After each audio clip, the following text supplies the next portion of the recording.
우리는 지금 사순절기를 보내면서 예수 그리스도께서 골고다 언덕을 향하여 오시는 그 과정을 따라서 말씀을 우리가 보면서 은혜를 받고 있습니다. 예수님께서 예루살렘에 들어오실 때 여리고를 지날 때에는 삭개오를 만나면서 이 땅에 예수님이 온 이유를 분명히 하셨죠. 나는 잃어버린 자를 찾아서 구원하기 위해서 왔다. 그것이 내가 온 목적이다. 그리고 예루살렘을 바라보시면서 입성하실 때 울면서 들어가셨습니다. 눈물을 흘리시면서 예루살렘을 보시고 들어가시죠. 예루살렘에 들어가셔서 제일 먼저 찾아간 곳이 교회였습니다. 교회를 교회되게 하기 위함이었어요. 왜냐하면 예수 그리스도께서 십자가에서 못 박혀 죽으시고 부활하신 후에 잃어버린 자를 찾아 영혼을 구원하는 사명을 누가 감당해야 되냐면 이 땅에서 교회가 감당해야 됐기 때문입니다. 그런데 교회가 영혼 구원에 대해서 관심이 없었어요. 그래서 예수님께서 교회를 교회되기 위해서 교회를 뒤집어 엎으시고, 그리고 이 교회는 만민이 기도하는 집이다, 그렇게 말씀하셨죠. 그리고 예수 그리스도께서 계속해서 십자가를 향하여 가실 때 또 성찬을 나누시고 제자들에게 여러 가지 말씀을 가르치시면서 십자가 목전에까지 오셨을 때 겟세마네 동산에 올라가셔서 기도하십니다. 우리는 예수 그리스도의 기도를 통해서 기도의 이유를 우리가 살펴보았어요. 근데 예수님께서 겟세마네 동산에서 정말 땀방울이 핏방울이 되도록 기도하신 후 일어나시고 내려오시려는데, 그때에 가룟 유다와 또한 대제사장들, 병정들이 예수님을 잡으러 그곳으로 왔습니다. 그래서 예수님을 붙잡고 끌고 가는 거예요. 그 어두운 밤녘에 예수 그리스도를 붙잡고 대제사장이 있는 뜰까지 끌고 갑니다. 예수님은 어린 양처럼 아무 말도 하지 않고 그 끌려가는 그 길을 예수님이 가시죠. 그 과정에서 오늘 본문은 베드로에게 일어난 그 변화를 통해서 주님께서 주시는 메시지가 있는 겁니다. 저는 이 말씀을 통해서 하나님께서 우리에게 주시는, 나에게 주시는 특별한 은혜를 우리가 모두가 받기를 원합니다. 눈물이 있는데 오늘 본문에는 눈물이 나와요. 근데 눈물 가운데서는 사람 앞에서 흘리는 눈물이 있고 하나님 앞에서 흘리는 눈물이 있습니다. 하나님 앞에서 흘리는 눈물을 가리켜서 산상수훈에서는 애통하는 마음이라고 표현을 해요. 그리고 하나님 앞에서 애통해야 하는 마음이 있는 이에게는 복이 임한다고 말씀하십니다. 그래서 마태복음 5장 4절에 애통하는 자는 복이 있나니 그들이 위로를 받을 것이며 말씀하죠. 한나도 주의 성전에 나와서 눈물로 하나님께 애통해야 하며 기도할 때 하나님이 그녀를 위로했습니다. 저는 우리 성도님들이 주님 앞에 나와 간절히 기도하고 예배할 때 하늘로부터 임하는 위로가 우리 성도님들에게 있기를 축원합니다. 한나에게 임하는 위로는 하늘의 응답이었어요. 한나가 사무엘을 얻게 되었습니다. 히스기야가 눈물로써 기도했을 때 생명 연장의 은혜를 받았습니다. 히스기야가 몸에 극심한 병이 들었거든요. 얼마 안 있으면 생명이 이독한 그 단계에 이르렀을 때 하나님 아버지 앞에 눈물로 애통해하는 마음으로 기도할 때 하나님께서 그의 생명을 연장을 시켜 주셨습니다. 성경에서 말하는 기쁨은 쾌락에서 오는 기쁨이 아닙니다. 내가 해볼 것 다 해보면서 거기서부터 오는 만족감, 그러한 기쁨이 아닙니다. 애통함을 넘어서 오는 기쁨입니다. 제가 처음 목회를 할 때 그때 정량희 목사님이 오셔서 저에게 하셨던 말씀을 제가 잊지를 못해요. 그 개척을 할 때 교회는 한 명도 없고 그때 목사님이 오셔서, 그때는 전도사였죠. 남전도사. 목회는 눈물로 하는 거야. 목회는 웃음으로 하는 게 아니라 눈물로 하는 거야. 그렇게 하셨던 말씀을 지금도 제가 잊지 못하고 있습니다. 시편 126편 5절에서 이렇게 말씀합니다. 눈물을 흘리며 씨를 뿌리는 자는 기쁨으로 거두리로다. 이 시대의 비극은 눈물이 없다는 데 있습니다. 나를 위해서 정말 진심으로 울어주는 그 한 사람이 점점 없어지는 것이 이 시대의 비극이죠. 학교에서도 학생을 위해서 정말 눈물을 흘리는 선생님들을 만나기가 어렵고, 또 반대로 학생도 마찬가지죠. 세상이 변화되곤 하지만 지난번에 우리 졸업식이 있을 때 학교를 이제 다 다녀보니까 예전에는 졸업식 때 눈물이 있었는데 이제 졸업식 때 눈물이 없어요. 물론 예전처럼 그렇게 울어야 된다는 것은 아니지만 그 흘리는 눈물 가운데는 여러 가지가 담겨 있는 거죠. 믿음 생활이란 눈물을 흘리면서도 씨 뿌리는 것을 멈추지 않는 삶입니다. 힘들어도 예수 그리스도를 바라보면서 하루하루를 믿음으로 살아가면 반드시 기쁨을 거두게 됩니다. 고난 중에서도 기도의 씨앗을 심고 말씀의 씨앗을 심는 자는 반드시 기쁨으로 거두게 되죠. 이 말씀을 믿으시기를 축원합니다. 그래서 저는 성도님들이 가정에서 자녀를 위해서 기도하며 눈물을 흘리는 부모님이 되시기를 축원합니다.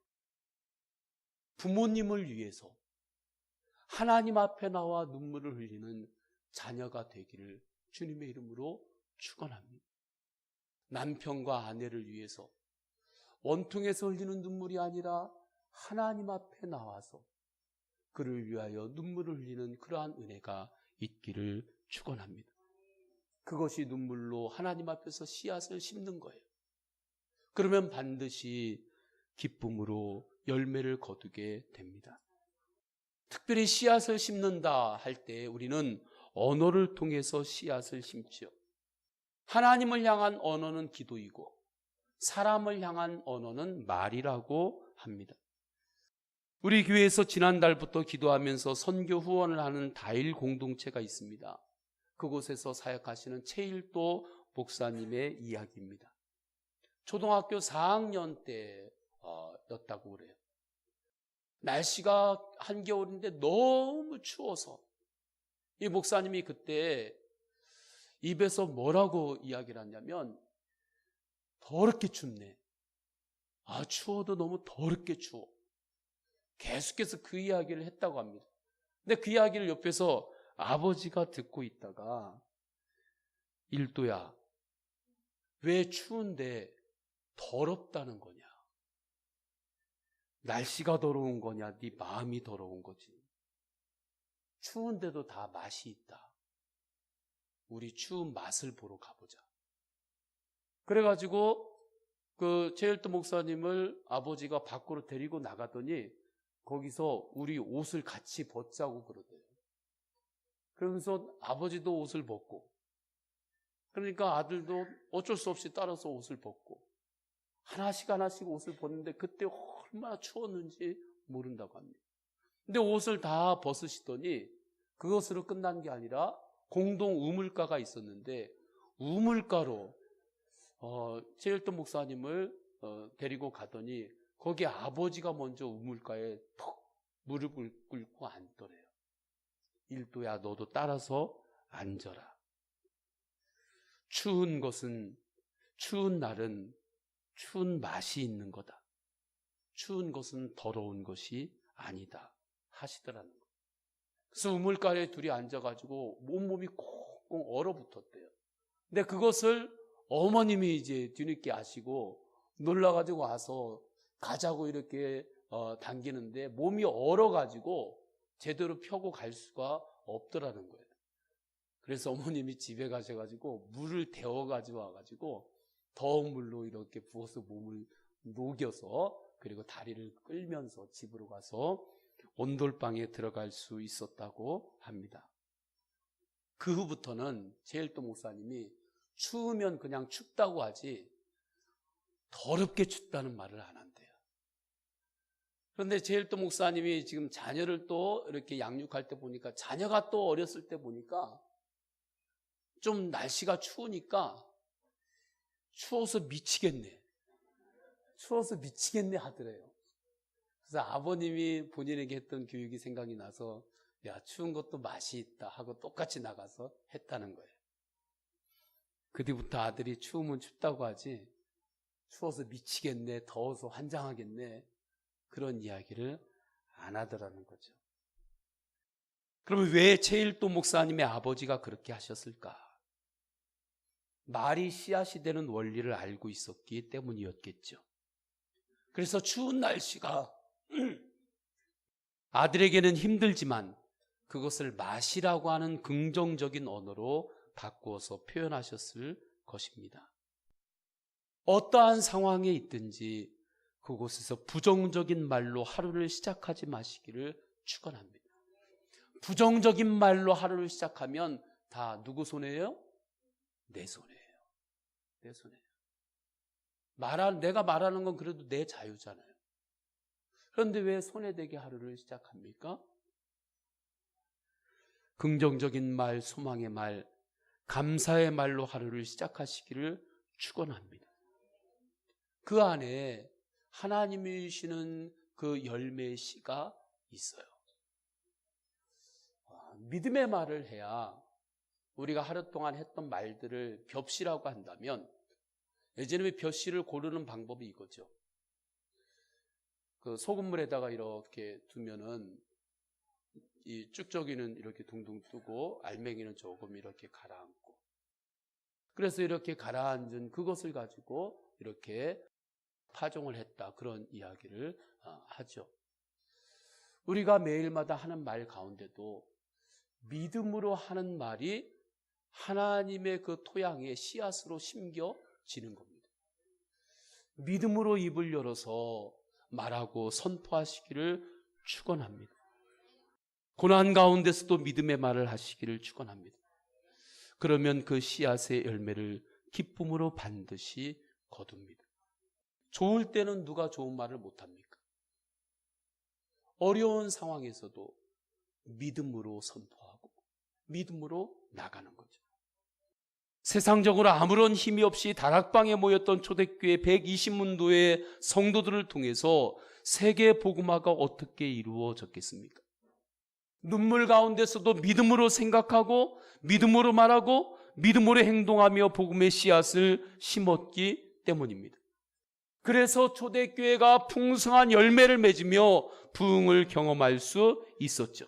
이 원리를 우리 성도님들의 삶에 적용하시기를 축원합니다. 오늘 본문에서 베드로도 눈물로 믿음의 씨앗을 자신의 마음에 심습니다. 베드로는 좀처럼 눈물을 흘리지 않는 스타일의 사람입니다. 그런데 본문 62절에 보게 되면 밖에 나가서 심히 통곡하니라 말씀하죠. 다른 번역 성경에서는 한없이 울었습니다 라고 번역하고 있습니다. 성경에서는 베드로가 울었다고 하는 장면은 딱 한 번 나와요. 그러니까 베드로가 그렇게 많이 울었던 사람은 아닌 거죠. 그런데 오늘 본문에서는 베드로가 하나님 앞에서 애통해야 하고 있습니다. 그래서 그의 인생이 바뀐 겁니다. 눈물과 함께 믿음의 씨앗이 심어졌던 것입니다. 그렇다면 베드로가 왜 하나님 앞에서 한없이 눈물을 흘렸을까? 저는 이 질문을 통해서 우리에게 주시는 하나님의 특별한 은혜가 있기를 축원합니다. 첫째로 베드로는 하나님 앞에서 자신의 연약함을 보았기 때문입니다. 베드로의 지금까지 모습을 보면 그의 성향을 알 수 있어요. 베드로가 예수님을 따르겠다고 나섰습니다. 물 위에서 걸어오시는 예수님을 바라봤을 때는 그 누구보다도 내가 1등으로 예수님을 향하여 나가겠다고 물속에 뛰어들었습니다. 예수님에 대해서 주는 그리스도시요 살아계신 하나님의 아들입니다라고 정답을 말할 정도의 센스도 있었습니다. 그런데 또 예수 그리스도의 뜻하고는 전혀 다른 행동을 할 때가 있는 거예요. 예수님이 십자가를 지시기 위하여 예루살렘으로 가시려 하는데 앞을 막아섭니다. 예수님은 이 길을 가겠다고 하는데 베드로가 예수님에게 안 된다고 하는 거예요. 그러자 예수님은 사탄아 물러가라 말씀합니다. 이것은 베드로가 사탄이라고 하는 뜻이 아니라 베드로가 잠시 동안이라도 사탄의 도구로 쓰임받지 않도록 주님께서 강하게 말씀하신 것이죠. 예수님을 잡기 위해서 가룟 유다와 병정들이 동산으로 올라왔습니다. 그때 베드로가 앞에 나서면서 대제사장의 종의 귀를 칼로 내리쳐서 귀를 자릅니다. 그건 예수님이 원하시는 게 아니었거든요. 예수님의 뜻이 아니었습니다. 그런데 베드로가 예수님의 뜻하고는 전혀 관계없이 그 대제사장의 종의 귀를 자르는 거죠. 이러한 것들을 전체적으로 볼 때 베드로는 아직 자기 혈기로 살고 있다는 거예요. 아직 베드로는 자기 자신이 자기 인생의 주인이었습니다. 예수님의 말씀보다 자신의 경험과 판단을 더 신뢰하고 있었습니다. 예수님은 십자가와 부활에 대해서 이미 몇 번을 말씀을 하셨어요. 그런데 베드로는 그 모든 말씀들을 흘려들었습니다. 이유는 자기 자신을 너무 과신했기 때문에 그래요. 저는 우리 성도님들이 하나님의 말씀을 들을 때 흘려듣지 않기를 주님의 이름으로 축원합니다. 한 귀로 듣고 한 귀로 축축 빠지면 안 돼요. 하나님의 말씀. 하나님의 말씀이 들려질 때 그 말씀을 아멘으로 붙잡기를 축원합니다. 또한 베드로는 비교의식이 너무 강한 사람이었어요. 그래서 꼭 베드로는 다른 제자들과 비교하면서 자기를 이야기합니다. 예수님께서 제자들에게 너희가 이제 다 나를 버리리라 말씀하셨을 때 베드로는 마가복음 14장 29절 이렇게 표현합니다. 예수님, 다른 제자들은 다 버릴지라도 저는 예수님을 버리지 않겠습니다. 이 말은 무슨 말이에요? 예수님, 요한도 예수님을 버리고 안드레도 예수님을 버리고 저 사람도 예수님을 버리고 할지라도 나만은 그렇게 하지 않겠습니다. 그냥 제가 주님을 버리지 않겠습니다. 그렇게 대답하면 되는데 꼭 베드로는 그렇게 비교하면서 대답을 하는 거죠. 그런데 베드로는 오늘 본문에서 그러한 자신의 진짜 모습을 깨닫게 됩니다. 하나님 말씀의 거울 앞에 비친 자신의 영적 모습을 본 거예요. 지금까지는 몰랐어요. 예수님을 따른다고 했지만 자신이 믿음으로 산 것이 아니라 자기 혈기대로 살았고 다른 사람하고 비교하면서만 살았고 그랬던 자신의 모든 것들을 스스로 몰랐습니다. 그런데 말씀의 거울 앞에서 자기의 그 모든 영적 실상이 보여질 때 베드로는 그 모습을 보고 충격을 받습니다. 아하, 내가 너무 교만하게 살았구나. 내가 지금까지 믿음으로 살지 않았구나. 그러면서 자신의 연약함을 비로소 깨닫습니다. 사람은 고난을 만났을 때 진짜 속이 드러납니다. 고난을 만났을 때 그 사람의 믿음이 진짜 드러나요. 지금 베드로가 그렇습니다. 지금까지는 예수 그리스도께서 기적을 일으키실 때에는 그 옆에 있을 때는 모든 것이 다 자신만만했습니다. 그런데 예수 그리스도께서 십자가로 끌려가는 거예요. 예수님을 따른 이후로 이것은 베드로에게 고난이었습니다. 예수님 때문에 지금까지는 자신이 많은 유익을 얻었는데 이제는 예수님 때문에 자신이 희생해야 할 것이 있을 것 같았습니다. 그러니까 베드로가 어떻게 하냐면 예수님과 거리를 둡니다. 예수님과 거리를 둬요. 54절에 말씀하죠. 우리 54절을 다 함께 읽습니다. 시작. 예수를 잡아 끌고 대제사장의 집으로 들어갈새 베드로가 멀찍이 따라가니라. 어떻게 따라가요? 멀찍이 따라갑니다. 그러니까 베드로는 예수님을 따르고는 있지만 언제든지 세상으로 도망갈 수 있는 거리를 유지하고 있는 거죠. 쉬운 말로 한 발은 예수님께, 한 발은 세상에, 즉 양다리를 걸친 것입니다. 이 자세가 제일 힘든 자세예요. 얼마나 힘들어요.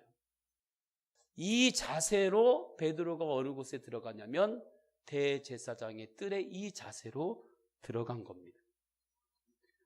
밤이었기에 추워서 아랫뜰에 불을 피워놓고 있었습니다. 예수님은 뜰 한가운데 끌려와서 사람들에게 조롱당하고 뺨도 맞고 사람들이 예수님께 침을 뱉기도 하고 그러면서 차가운 바닥에 있을 때 베드로는 몸을 녹이려고 불가로 갔습니다. 그런데 그때 한 여종이 베드로에게 말하죠. 이 사람도 저 예수와 함께 있었느니라. 베드로는 부인합니다. 예수님을 전혀 모르는 사람처럼 말하고 전혀 모르는 사람처럼 행동합니다. 58절에 조금 후에 또 다른 사람이 말해요. 너 예수님과 함께 있었던 사람 아니야? 너 교인 아니니? 그러자 베드로는 예수님을 또 모르는 사람처럼 교회에 안 다니는 사람처럼 말하고 행동하는 겁니다. 그렇게 하는 것이 최선이라고, 그 상황에서는 최고의 지혜라고 생각했겠죠. 이어서 또 59절에 보니까 1시간이 지난 후에 세 번째 또 옆에 있는 이가 베드로가 하는 그 억양을 보니까 갈릴리의 지역의 억양이에요. 우리나라로 표현하자면 그 사투리예요. 그러니까 그 소리를 듣고 예수님도 갈릴리에서 태어나시고 오신 분인데 그럼 당신도 또 예수 그리스도와 함께 있었던 사람 아니냐? 그렇게 누군가 질문을 합니다. 그러자 이번에 베드로는 예수님을 저주까지 합니다. 교회를 같이 욕해요. 그때 닭이 우는 소리가 들립니다. 지금까지는 베드로가 자기가 다 잘하는 줄 알고 이것이 최선이라고 생각하면서 지금 계속해서 하고 있는 거예요. 그런데 닭이 우는 소리가 들릴 때 그 순간 주님의 말씀이 기억이 납니다. 오늘 닭 울기 전에 네가 3번 나를 부인하리라 하셨던 말씀이죠. 순간 하나님의 말씀의 거울 앞에 비추어진 자신의 모습을 본 거죠. 베드로는 이날 처음으로 말씀 앞에서 자신을 정직하게 본 겁니다. 자신의 모습이 너무 교만했어요. 예수님의 뜻하고는 관계없이 자기 마음대로 말하고 행동하고 결정했던 날들이 생각이 났습니다. 예수님을 통해서 유익을 얻을 때는 큰 소리를 쳤지만 예수님의 고난에 동참해야 할 때는 도망갔던 자신의 모습을 보았습니다. 그 순간 베드로의 눈에서 눈물이 흐른 거예요. 자신의 이중적인 삶을 청산하는 순간이었습니다. 주님, 제가 죄인입니다. 주님, 제가 지금까지 믿음 없이 내 마음대로 살았습니다. 하나님 앞에서 하나님이 주신 시간을, 하나님이 주신 세월을 낭비했습니다. 저는 이 시간 우리 안에 있는 연약함, 교만이 있다면 그것이 십자가 앞에서 깨달아지기를 원합니다. 그리고 예수 그리스도 안에서 나의 교만으로 인한 애통함이 우리 가운데 회복되기를 원합니다. 두 번째, 베드로가 울었던 이유는 자신을 향한 한없는 예수님의 사랑을 보았기 때문이죠. 예수님이 대제사장의 뜰에 끌려오신 후에 베드로는 예수님을 3번이나 부인했습니다. 3번째는 예수님을 저주까지 했죠. 그런데 예수님은 베드로가 이렇게 할 것을 미리 알고 계셨을까요? 알고 계셨을까요? 예수님은 그것을 다 알고 계셨어요. 왜냐하면 지금까지 베드로의 행동을 보면 예수님의 말씀보다 자신의 혈기가 더 우선이었음을 주님은 다 알고 계셨기 때문입니다. 베드로가 예수 그리스도의 말씀에 순종하는 것이 아니라 상황 따라서 자기 입장을 계속 바꿔왔던 것을 예수님은 다 알고 계셨어요. 근데 알고 계셨는데도 예수님은 베드로의 모든 것을 인내하시면서 지금까지 베드로를 붙잡고 여기까지 온 겁니다. 지금까지 베드로는 어떻게 생각했어요? 내가 잘해서 여기까지 온 줄 알았던 거예요. 그런데 베드로는 지금 깨닫는 거예요. 아, 내가 잘해서 온 것이 아니라 지금까지 예수님께서 나를 사랑으로 붙잡아 주시고 인도해 주셔서 여기까지 왔구나.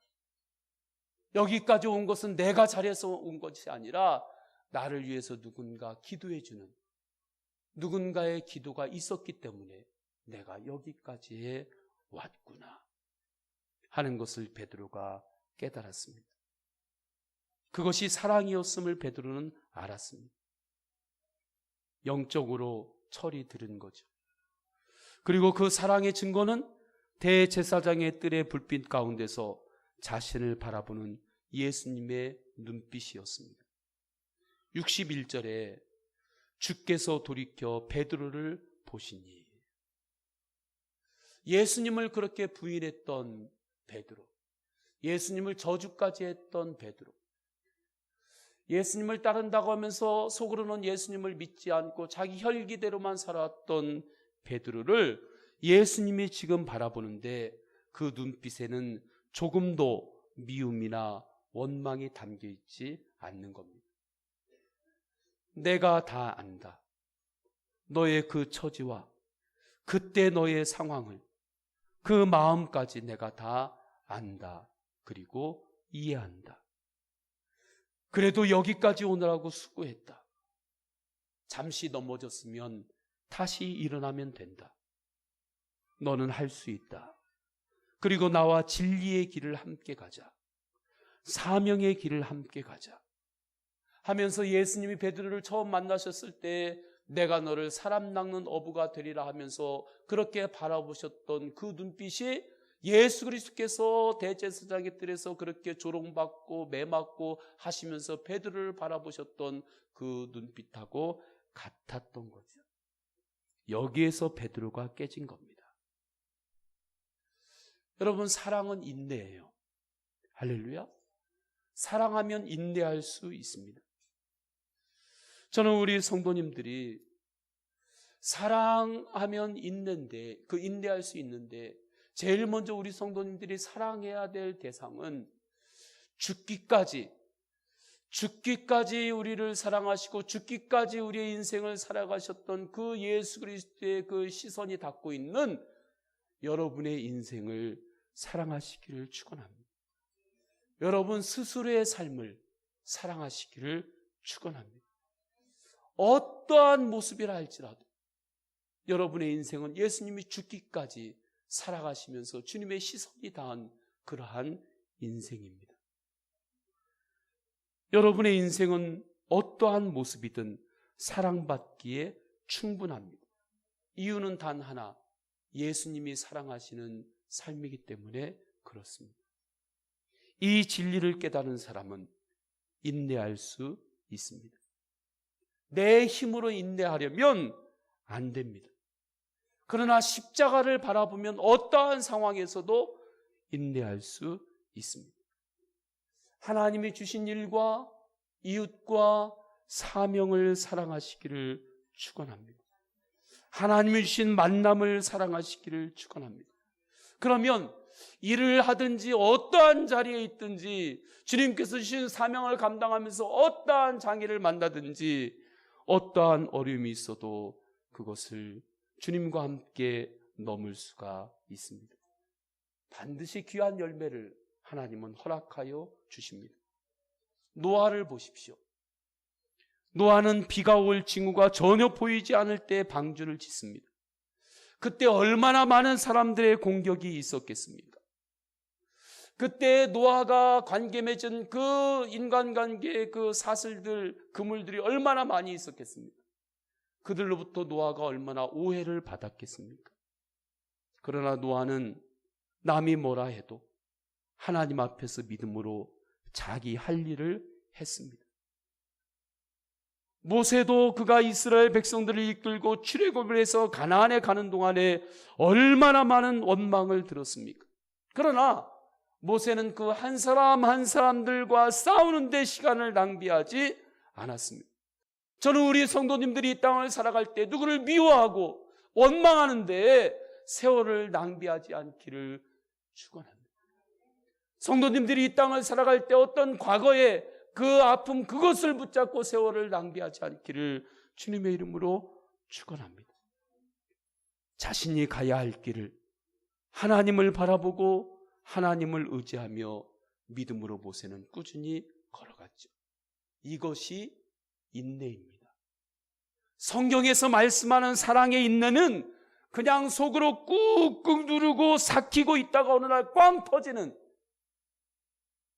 폭발하는, 더 이상 나 천사 안 할래, 꾹꾹 삭히면서 천사하다가 어느 날 나 더 이상 천사 안 할래, 그러한 인내가 아닙니다. 어떠한 상황에서도 사랑의 예수님을 바라보며 믿음으로 생각하고 믿음으로 가야 할 길을 가고 믿음으로 결정해야 될 것을 결정하고 믿음으로 행동해야 될 것을 행동하는 것, 그것이 바로 인내입니다. 걸음은 한 걸음씩 걸어야 한 번에 몇 걸음씩 걸을 수 있어요? 너무 어려워요? 걸음은 한 걸음씩 걸어요? 아니면 한꺼번에 막 두 걸음, 세 걸음씩 막 할 수 있어요? 맞아요? 걸음은 한 걸음씩밖에 못 걷는 거예요. 그런데 그 한 걸음을 정성스럽게 걸으면, 그러면 산도 넘습니다. 걸음의 원리는 뭐냐면 한 걸음을 정성스럽게 걷는 거예요. 한 걸음을 정성스럽게 걷는 거예요. 저는 성경에서 특별히 좋아하는 구절이 있습니다. 마태복음 6장 34절입니다. 그러므로 내일 일을 위하여 염려하지 말라. 내일 일은 내일 염려할 것이요. 내일 일을 미리 당겨가지고 오늘 다 쌓아놓고 염려하지 않기를 주님의 이름으로 축원합니다. 이 말씀을 역으로 보면 뭐예요? 오늘 하루만 믿음으로 정성스럽게 살면 된다는 뜻입니다. 20년을 잘 살려고 생각하지 마시고 30년을 잘 살려고 생각하지 마시고 오늘 단 하루를 잘 살려고 주님을 바라보며 그렇게 한 걸음 한 걸음 정성스럽게 내딛기를 축원합니다. 그러면 산도 넘는 거예요. 어떠한 고난의 산도 넘어요. 믿음으로 하루만 잘 살면 형통의 삶을 살게 됩니다. 이것이 눈물로 씨앗을 뿌리는 자는 무엇을 거둬요? 기쁨을 거둔다는 뜻이죠. 인내도 그렇습니다. 예수님을 바라보면서 어떠한 어려움이 와도 하루만 인내하면 됩니다. 그러면 그 하루하루를 모으시는 분 누구예요? 하나님이에요. 그 하루하루를 하나님께서 다 모으셔서 가장 선한 길로 인도하여 주십니다. 그것이 모든 것이 합력하여, 주님을 사랑하는 자는 모든 것이 합력하여 선을 이루느니라 하는 말씀이죠. 주님을 바라보며 사는 삶은 버릴 게 하나도 없습니다. 할렐루야. 버릴 게 하나도 없어요. 베드로가 이 믿음의 길을 새롭게 시작한 날이 십자가 예수님 앞에서 한없이 울던 날이었습니다. 베드로의 평소의 그 스타일로 봐서는 이 사람이 눈물을 흘릴 사람이 아닙니다. 그런데 하나님 앞에 서니까, 십자가 앞에서 자신의 연약함을 보고 자신의 교만을 보니까, 십자가 앞에서 나를 향한 한없는 주님의 사랑을 만나니까 그는 한없이 울었던 거죠. 이 시간에 십자가 예수 그리스도만을 바라보시기를 축원합니다.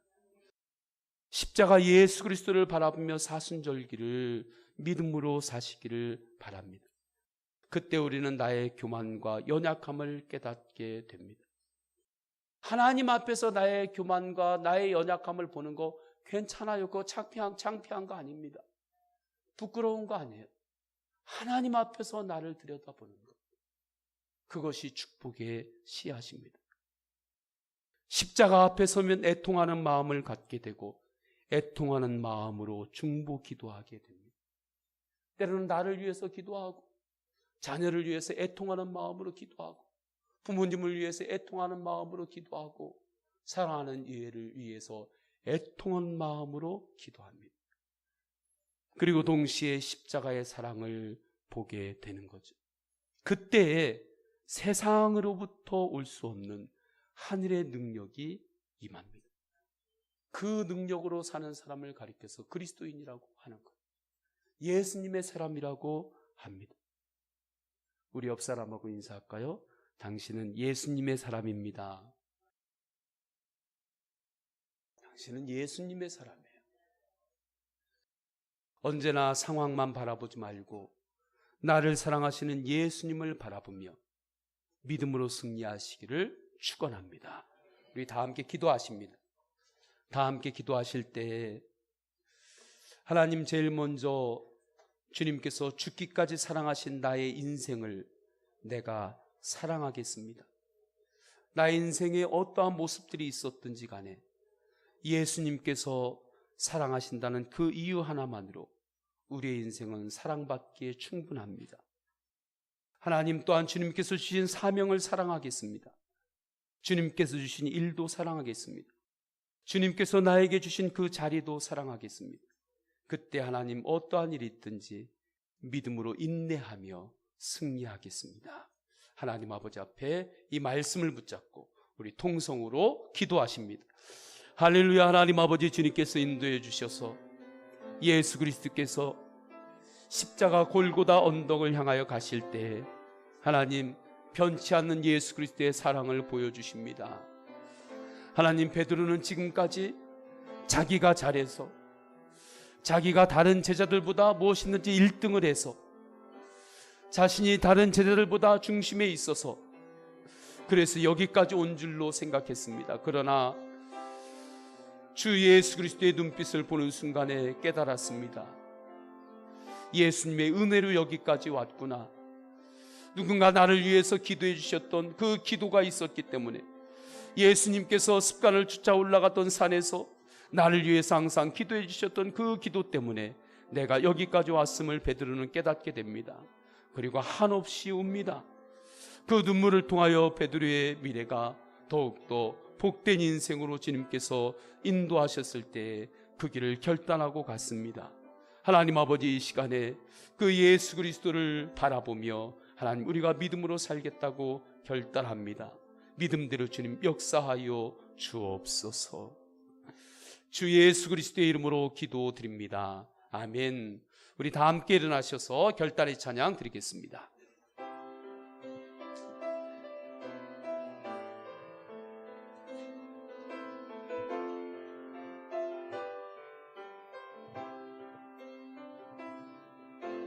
주님 다시 오실 나는 믿음의 길을 가겠습니다.